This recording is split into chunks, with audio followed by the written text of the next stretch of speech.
हर हर महादेव, जय भोलेनाथ। सुमन खन्ना चैनल में मैं आपका स्वागत करती हूँ। उम्मीद करती हूँ आप सभी ठीक होंगे, स्वस्थ होंगे और खुश होंगे। भोलेनाथ की कृपा आप सभी पर बनी रहे, ऐसी मैं कामना करती हूँ। तो आज मैं बात करने जा रही हूँ रविवार सप्तमी तिथि। शिव पुराण के अनुसार अगर सप्तमी तिथि एक दिन जन्माष्टमी से पहले जब सप्तमी आती है, अगर वो रविवार की पड़ जाए तो वे जो योग होता है, वे योग हमें सूरज ग्रहण के बराबर का फल देता है। तो इस योग में हम अगर कोई अच्छा काम करते हैं, सत्कर्म करते हैं, पाठ पूजा करते हैं, कोई उपाय करते हैं, तो उसका हमें 10,000 गुना फल मिलता है, ऐसा शिव पुराण में लिखा गया है।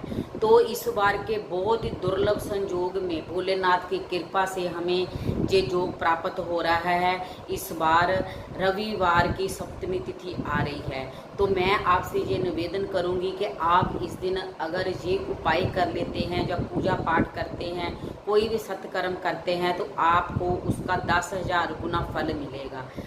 हम जो ये दुर्लभ संयोग हमें मिलते हैं, साल के त्यौहार आते हैं, महाशिवरात्रि है, जैसे जन्माष्टमी है, दिवाली है, इन त्योहारों पर अगर हम कोई अच्छा काम करते, जहाँ अपने उपाय को करते हैं, तो चाहते हैं हमें शीघ्र ही सफलता मिले, तो हम इन योगों में हम अपने दुर्भाग्य को भी सौभाग्य में बदल सकते हैं। ऐसा ही एक उपाय मैं लेकर आई हूँ आपके लिए, जो आपके दुर्भाग्य को भी सौभाग्य में बदल देगा।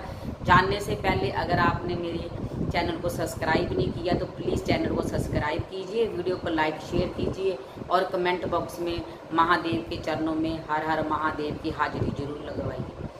तो अगर आपके पति बहुत मेहनत करते हैं और उनको सफलता नहीं मिल रही, आपके बच्चे पढ़ने लिखने में पूरे काबिल हैं, संस्कारी हैं, आज्ञाकारी हैं और उन्होंने सब कुछ टेस्ट वगैरह क्लियर कर रखा है, फिर भी उनको कोई सफलता नहीं मिल रही, जॉब नहीं लग रही, कोई काम नहीं बन रहा, घर में परेशानी का माहौल है, सफलता कैसे मिले? तो ये सफलता के लिए ये जो तिथि आ रही है रविवार की सप्तमी और 26 तारीख की आ रही है अष्टमी, अगर इन तिथियों में आप ये उपाय कर लेते हैं तो मैं आपको 100% नहीं 1000% आपको दावे के साथ कहती हूँ, अगर विश्वास के साथ आप ये काम करते हैं तो आपको सफलता अवश्य मिलेगी, अवश्य मिलेगी। भोलेनाथ पर विश्वास रखकर अगर आप ये कार्य करेंगे तो आपको दुनिया की कोई ताकत नहीं रोक सकती कि आपके बच्चे को या आपके पति को सफलता ना मिले। बस ये काम करने के लिए आपके अंदर ईश्वर में आस्था होनी चाहिए। ईश्वर में आस्था है तभी मुश्किलों में रास्ता है। चलो मैं आपको शुरू करती हूँ, वीडियो बताती हूँ भी है इसके लिए हमें क्या चाहिए। तो आपने रविवार सुबह सूर्य उदय के साथ ही ये पूरा दिन की योग रहने वाला है, सप्तमी तिथि का रविवारी सप्तमी तिथि योग रहने वाला है। तो पूरे दिन में अगर आपको सुबह टाइम मिलता है तो आप 12 बजे से पहले इस काम को कर लें। अगर आपको शाम के समय का टाइम मिलता है तो आप शाम को 4 बजे से लेकर रात्रि 10 बजे तक जब भी आपको समय मिले आप इस उपाय को कर सकते हैं। तो उपाय को कैसे करना है? आपको इसके लिए चाहिए 3 तरह के सूत, एक रेशमी सूत, एक ऊनी सूत और एक कच्चा सूत। इसकी तीनों की स्नैप मैं स्क्रीन पर दे रही हूँ आपको। आपने ऐसे सूत लेने हैं, कलर कौन सा भी हो वो चलेगा, काले और नीले रंग को छोड़ के कौन से भी कलर के जी सूत ले सकते। सूत तो वैसे वाइट होता है, ऊन वगैरह और रेशम का आप कोई भी ले सकते हैं कलर।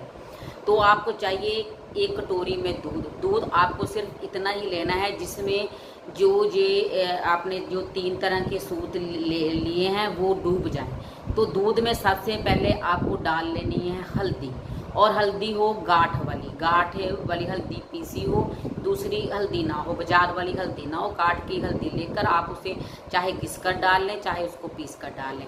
तो एक चुटकी आप दूध में हल्दी डाल लीजिए और उसमें आपने ये तीनों सूत डाल देने हैं। रेशम का भी धागा डाल देना है, ऊन का भी डाल देना है और कच्चा सूत भी डाल देना है। और डालना सिर्फ इतना है कि आपके बेटे की या आपके पति की बाजू में वो रक्षा सूत्र की तरह बन जाए, बस इतना ही डालना है। और रविवार की रात को आपको पूरी रात इसे दूध में ही भीगा रहने देना है। जब भी आप अगले दिन 26 तारीख को आप मंदिर में जाते हैं तब आप इसको दूध से निकाल लीजिए और अपने साथ इसे शिवालय में ले जाइए। शिवालय में ले जाने के बाद आपने शिवालय में जाकर भोलेनाथ को प्रणाम करने के बाद आपने ये सूद सबसे पहले शिवलिंग पर लपेट देना है। लपेटने के बाद आप जैसे भी भोलेनाथ की शिवलिंग की पूजा करती हैं आप वैसे पूजा कीजिए। जब आपकी पूजा पूरी हो जाए तब आपने जिसकी भी सफलता के लिए आपने प्रार्थना करनी है उसका नाम लेकर आपने भोलेनाथ से ये अपनी मनोकामना कह देनी है कि मैं ये अपने पति के लिए कर रही हूँ, तो पति के लिए बोल देना है कि उनको उनके काम में सफलता चाहिए। और अगर आपके बेटे के लिए आपको ये चाहिए तो आप अपने बेटे की सफलता के लिए, कामयाबी के लिए कह दें। बेटी के लिए चाहिए तो उसके लिए प्रार्थना करने के बाद आपने वहाँ पर ओम नमः शिवाय 11 बार बोलकर, प्रार्थना करने के बाद 11 बार ओम नमः शिवाय बोलकर आपने वो प्रसाद मांग लेना है भोलेनाथ से कि भोलेनाथ ये मैं आपके जो मैंने ये सूत आपके ऊपर लपेटा है ये मुझे चाहिए।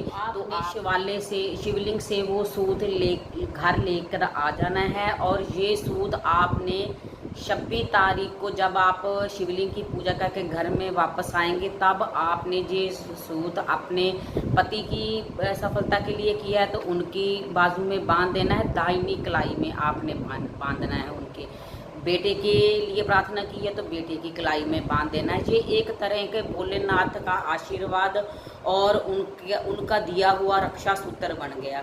और ये इतना प्रभावशाली उपाय है कि अगर ये दुर्लभ संजोग में आ रही है, इस बार जन्माष्टमी भी और सप्तमी तिथि भी, अगर आप ये कार्य करते हो तो आपको सफलता मिलने में कोई भी नहीं रोक सकता। क्योंकि कहते हैं दुर्लभ संजोग में किया गया जो भी कार्य होता है उसका फल हमें 10,000 गुना होकर मिलता है। तो आप ये कार्य अवश्य कीजिए अपने बच्चे की सफलता के लिए, अपने पति की सफलता के लिए।